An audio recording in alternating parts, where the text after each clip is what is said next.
The signs feel chilling. Military parades roll through Beijing, red carpets unroll for Putin. Smiles, handshakes, promises of friendship, and behind them, a shared enemy, the West. But this is not the Cold War reborn. Something different is forming. My name is Elvira Bary. I'm a writer born in the USSR. And today, I'll take you past the parades and the propaganda into the machinery of autocracy itself. Here's the path we'll follow. Checkpoint 1. How autocracy really works. Why regimes like Russia and China rely on the supreme leader as the brand of the system. Checkpoint 2. The prime principle, imitation. How autocrats survive through performance and fakery. Checkpoint 3. The autocrats' alliance.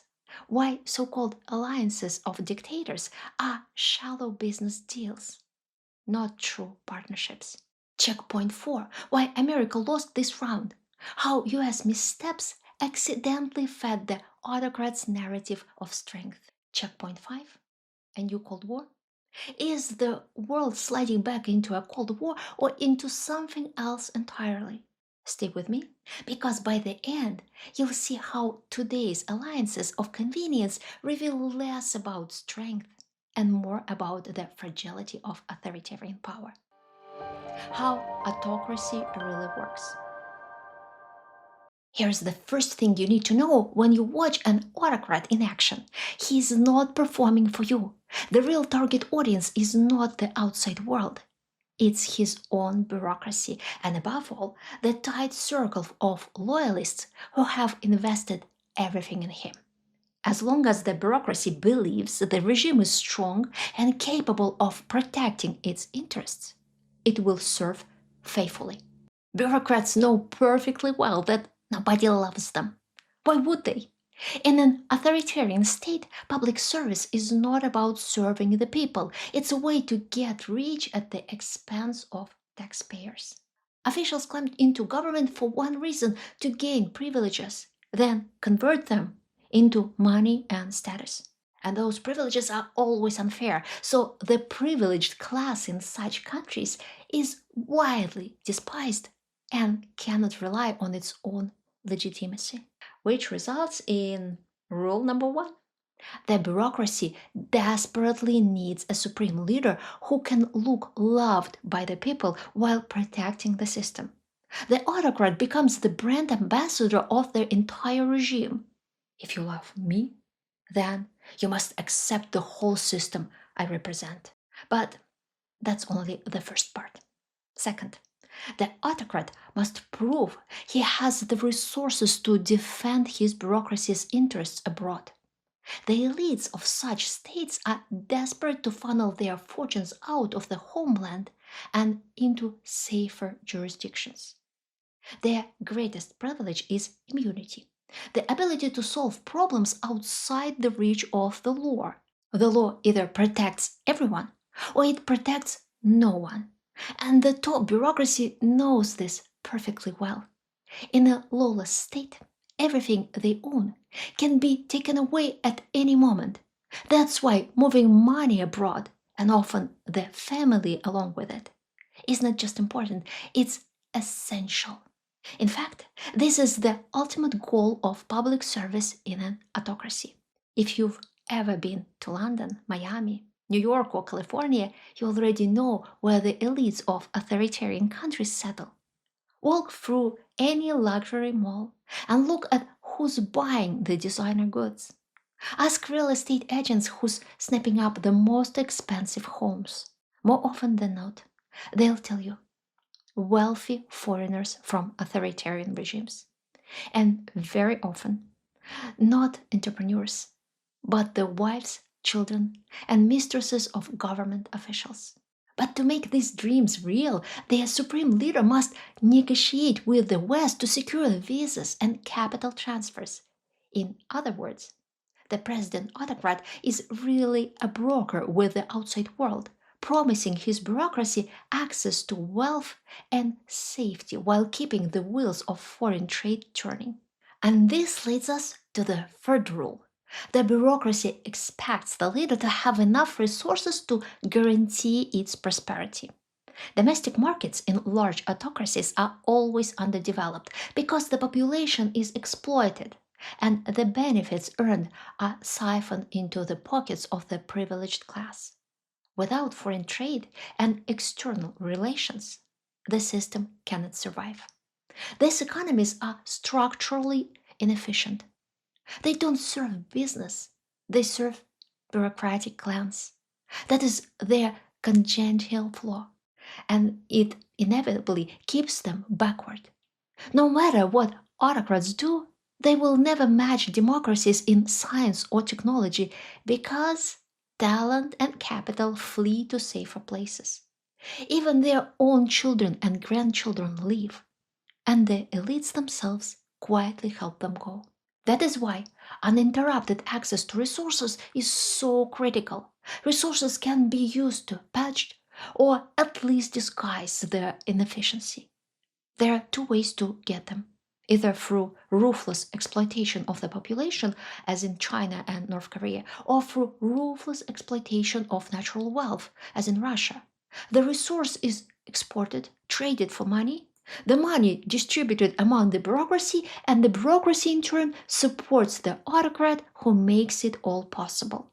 Fourth, the supreme autocrat must constantly prove he has the strength to destroy his enemies, both foreign and domestic. That alone guarantees stability and makes the system predictable enough for bureaucrats to plan their careers. A young official starts out hoping he'll have enough time to climb the ladder and claim the rewards he came for. That is only possible if the current regime endures. Because once a new autocrat comes, he brings his own favorites, new clans form around them, and the old guard is pushed aside or eliminated outright. In the end, the supreme leader of an autocracy must always demonstrate four things to his bureaucracy: that he is loved by the people, respected abroad, wealthy enough to provide, strong enough to crush his enemies. This is the real purpose of parades, Olympic Games, international summits, and grand televised speeches. They are not aimed at you. They are staged for the autocrat's own audience. So his bureaucracy never doubt his power. The prime principle: imitation. Here is the core paradox of every autocracy. The ruling class wants one thing, while the people want the opposite.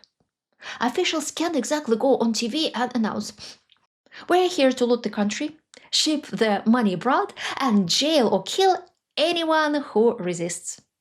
So, how do they solve this impossible contradiction? By lying constantly.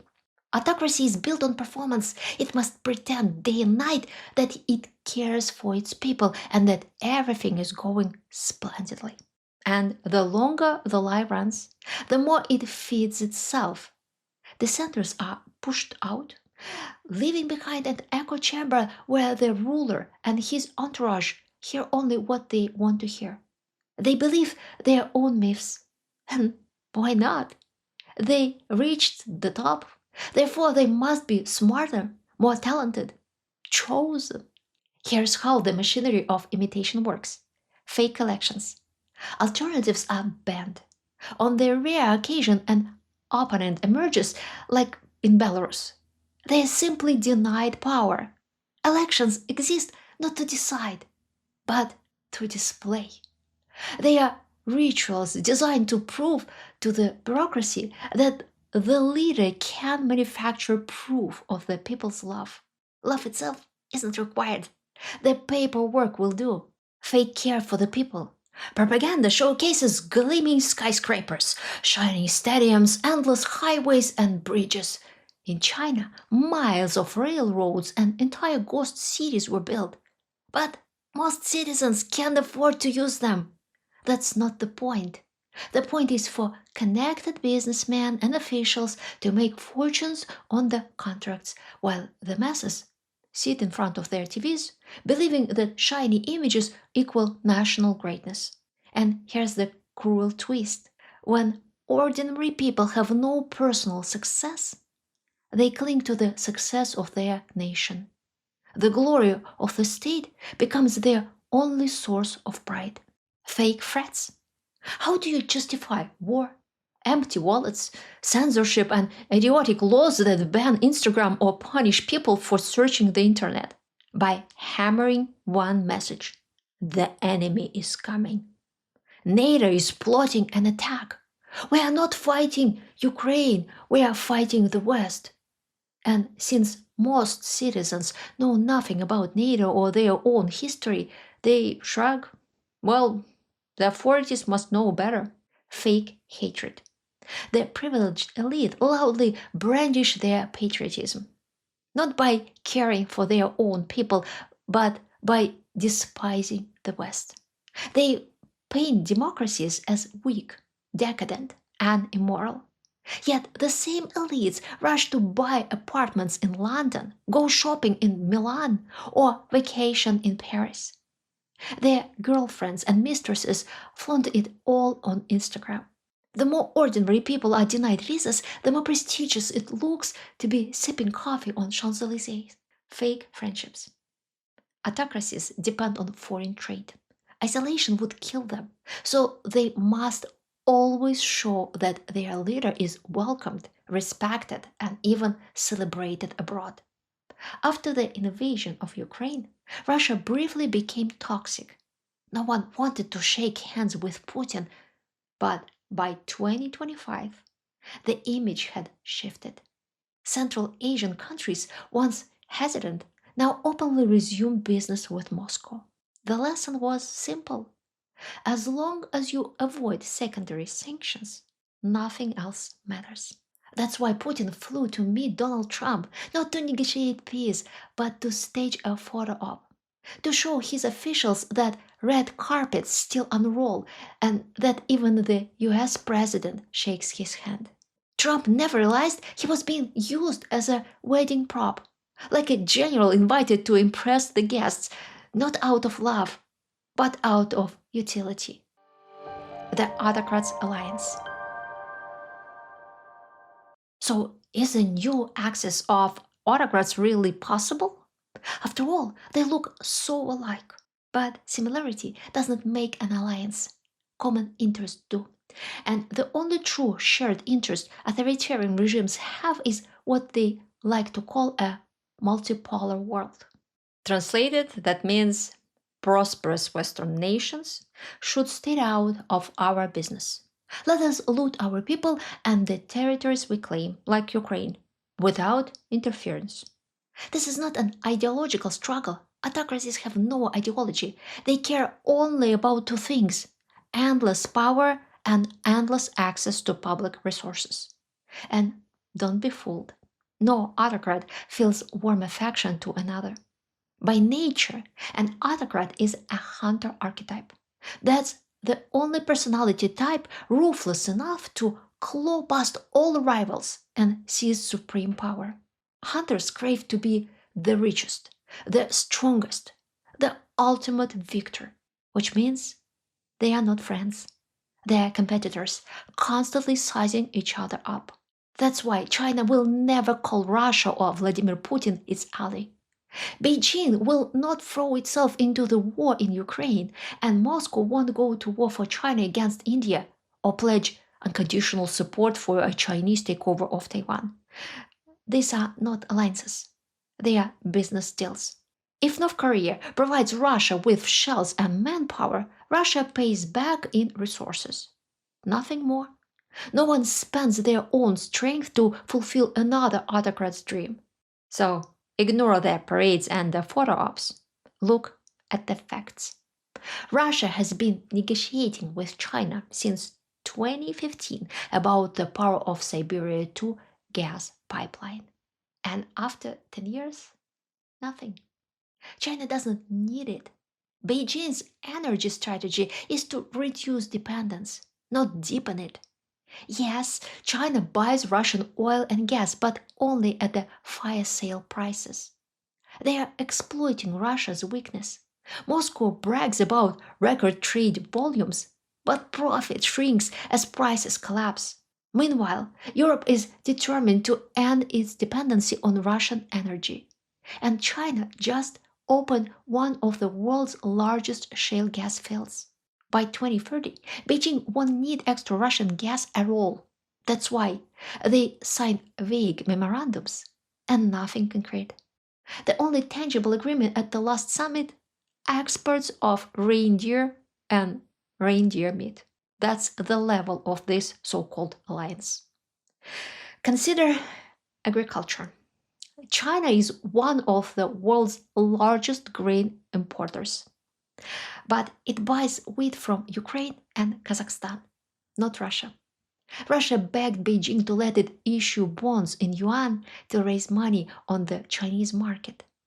Rejected. Russia asked for credits, none given. Instead, China keeps tariffs high on Russian coal, fueling a crisis in Russia's coal industry. Chinese steel floods the world market, crushing Russian metallurgists. In July alone, Russia's steel output fell over 10% year on year. Chinese car makers now dominate the Russian market, devastating what remains of domestic auto manufacturing. And this is the pattern everywhere. The press shouts about a new geopolitical club, but inside, the club members are at each other's throats. China and India clash on their borders. Both rely on aggressive nationalism to mask poverty and inequality. Yes, we are poor. Yes, we are powerless. But at least we are great. Neither bureaucracy will ever abandon nationalism because it's their only substitute for improving people's lives. And don't expect Chinese or Indian corporations to rush in and replace Western businesses in Russia. Big players aren't fools. Who would invest in a country where property rights mean nothing? Courts are not independent, and the state seizes assets whenever it pleases. Yes, small and medium traders will make money scheming off sanctions loopholes, smuggling Coca-Cola, electronics, and drone parts, but big business looks at the whole world. And when it looks at Russia, it sees a country at war, hit by drone strikes and ruled by caprice. The so-called Union of Autocrats is not a real club. It is a marketplace where predators trade scraps, each convinced he is the smartest in the room, each dreaming of outliving the others. Why America lost this round. In recent months, Washington's actions have played directly into the hands of the autocrats. Without realizing it, American officials helped them build the very image they craved, an image that reassured their bureaucracy and strengthened the regime from within. How did this happen? Because there's no real understanding of the hunters who rule in places like Moscow and Beijing. If you don't understand the motivation of your counterpart, you can't negotiate.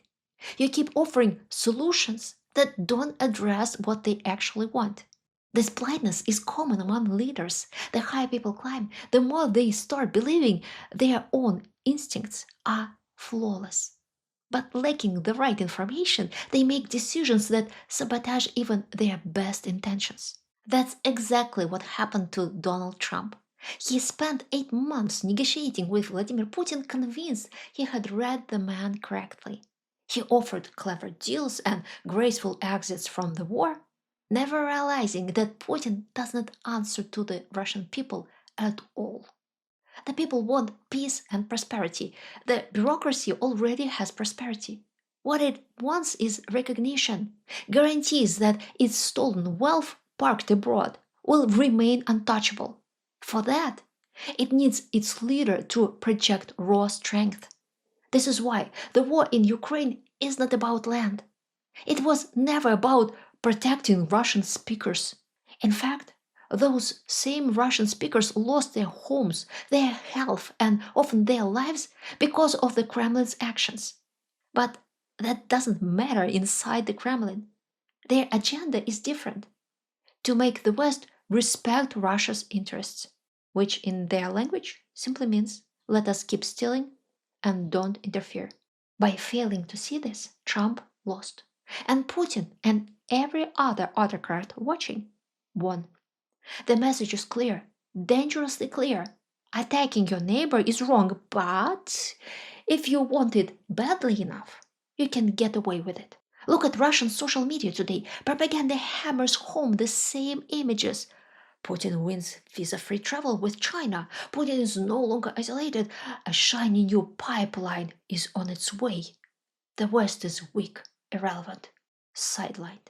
None of this benefits ordinary Russians. They'll never afford a trip to China. They'll never profit from a new pipeline. But the bureaucracy, it sees stability. Salaries will keep flowing. Luxury lifestyles are safe. And Western humiliation feeds their dream that Europe will one day come crawling back to Putin. That's why the PR matters. The red carpets, the handshakes, the promises of grand projects, they give the bureaucracy exactly what it needs: hope. The hope that if it just rallies behind the leader and lets him finish the job, victory and immunity will be theirs. And that is how America, without even realizing it, helped the autocrats tighten their grip. A new Cold War? So, is this a new Cold War? Not quite. Our minds love patterns. We process new events by comparing them to what we already know. So it's tempting to see today's world as a repeat of the US-Soviet standoff, with China stepping into the USSR's shoes. But that's a false picture. The Soviet Union and its satellites were cut off from global markets. China, by contrast, is deeply, almost fatally interwoven with the global economy, and most of all, with the US economy. The Cold War had a clear goal: bankrupt your rival until they collapse. But what happens if today's so called axis of evil bankrupts America? Who will buy their exports then? Who will shelter their families, their bank accounts, their stolen wealth? That's the real point. There's no Cold War. There's only a fight by authoritarian bureaucracies to preserve their privileges. And their greatest privilege is access to the luxuries of democracy.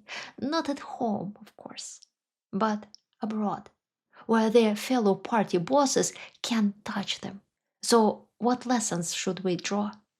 First, education is the foundation of good decisions. And knowing your own blind spots is the beginning of true learning. Second, aggressors cannot be appeased. Putin's drive for war looks irrational only if you judge it from your own life experience. Step into his shoes, consider his fears, his values, his history, and the logic becomes clear. He's not chasing prosperity, he's chasing the display of sheer dominance, performed for the only audience that matters to him, his mafia clan, which is also his bureaucracy. Third, this conflict is not East versus West, no democracy versus dictatorship. It is modernity versus archaic tribal instincts. The Putin clan lives by an ancient code, one that once helped tribes survive and later build empires. But empires always rest on privilege, and privilege always suffocates progress. That is why autocracies inevitably fall behind. And here's the contrast. Mature democracies do not wage war against each other. They negotiate. That is the hard-won result of thousands of years of social evolution, which means humanity already has the answer. The only way to eliminate wars is to prove again and again that archaic ways no longer work. The real danger is not the red carpet photo ops. Autocrats will betray each other in a heartbeat if it serves their dominance games. The real danger is the message the West sends them. If Ukraine falls, every dictator will read it the same way. This works. The strong can seize what they want, while the weak hide behind excuses. Dictators study results. They aren't squeamish about violence if it brings victory, which means the only defense is hard, consistent resistance, because bullies are aroused by weakness. But when faced with strength, they run. They are sadists, yes, but they are also cowards. They don't enjoy pain when it is theirs. That is the real dividing line of our age. Not Cold War, not ideology, but a clash between a modern world that values freedom and fairness and an archaic predatory mindset that thrives on privilege and violence. And now, I want to hear from you. What do you think is the future of modern authoritarian regimes? If this view gave you a clearer view of the frozen lines dividing our world, help keep this channel alive and independent. You can support by joining my think tank for exclusive deep dives, by buying me a coffee, by donating through PayPal, or even by leaving a super thanks right here on YouTube. And to all of you who already support me, especially my PayPal supporters, your names will appear in the closing credits. You are the reason I can keep breaking through the ice of propaganda and telling these stories as they are. Thank you for standing with me and for helping others see through the frost.